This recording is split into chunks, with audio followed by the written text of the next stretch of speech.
पार्श्व एकादशी, इसे परिवर्तन एकादशी भी कहते हैं।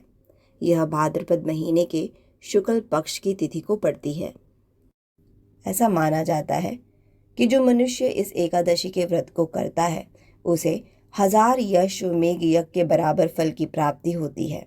उसके पाप कटने लगते हैं। साथ ही में चारों दिशाओं में चंद्रमा के समान यश फैलने लगता है। सभी मनोकामनाएं पूर्ण होती हैं और साथ ही में परम पद की प्राप्ति भी होती है। भाद्रपद शुक्ल एकादशी की पौराणिक कथा। युधिष्ठिर ने भगवान श्री कृष्ण से पूछा, हे प्रभु, भाद्रपद शुक्ल एकादशी का क्या नाम है?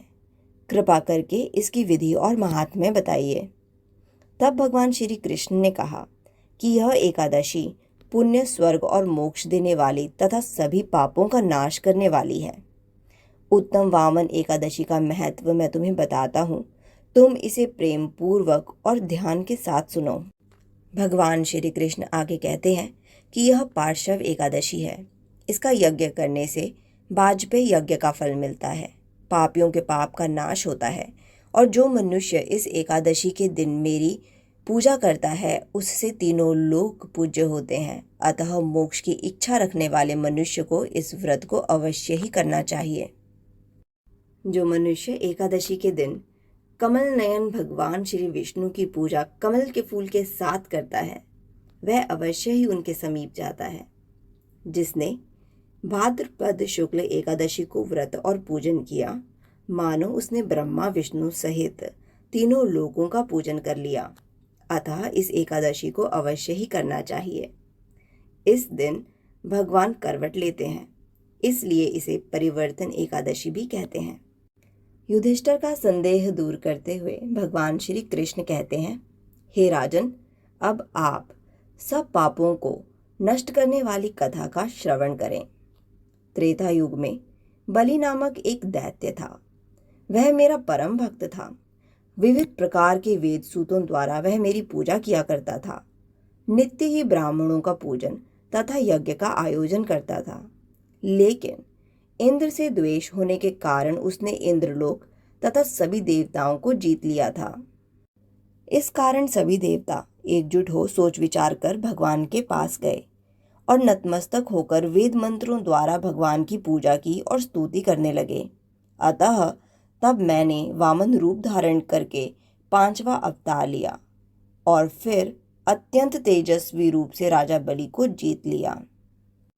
इस पर युधिष्ठिर ने भगवान श्री कृष्ण से पूछा कि हे प्रभु, किस प्रकार से आपने वामन रूप धारण करके उस महाबली दैत्य को जीता?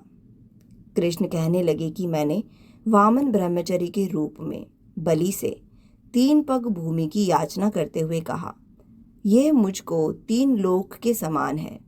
हे राजन, यह तुमको अवश्य ही देनी होगी। राजा बलि ने इसे तुच्छ याचना समझकर 3 पग भूमि का संकल्प मुझको दे दिया और मैंने अपने रूप को बढ़ाकर यहाँ तक कि भूलोक में पद, भुवरलोक में जांग, स्वर्गलोक में कमर, महलोक में पेट, जनलोक में हृदय, यमलोक में कंठ की स्थापना कर सत्यलोक में मुख और उसके ऊपर मस्तक स्थापित किया। सूर्य, चंद्रमा आदि सभी ग्रहगण, योग नक्षत्र, इंद्रादिक देवता और शेष आदि सब नागगणों ने विविध प्रकार के वेद सूतों से प्रार्थना की। तब मैंने राजा बलि का हाथ पकड़कर कहा कि हे राजन, एक पद में पृथ्वी, दूसरे से स्वर्गलोक पूर्ण हो गए। अब तीसरा पग मैं कहाँ रखूं?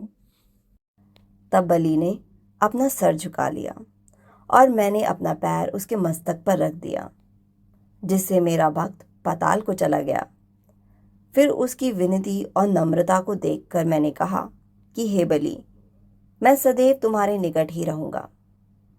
विरोचन पुत्र बलि के कहने से भाद्रपद शुक्ल एकादशी के दिन बलि के आश्रम पर मेरी मूर्ति स्थापित हुई। इस प्रकार दूसरी क्षीरसागर में शेषनाग के पष्ठ पर हुई।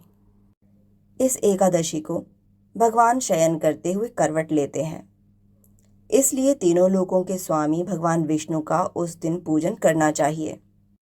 इस एकादशी के दिन तांबा, चांदी और दही का दान उचित है। रात्रि को जागरण अवश्य ही करना चाहिए। जो विधि पूर्वक इस एकादशी के व्रत को करते हैं वह सभी पापों से मुक्त होकर स्वर्ग में जाकर चंद्रमा के समान प्रकाशित हो यश को पाते हैं। जो पाप नाशक इस कथा को पढ़ते या सुनते हैं उनको 1000 अश्वमेध यज्ञ का फल प्राप्त होता है। धन्यवाद।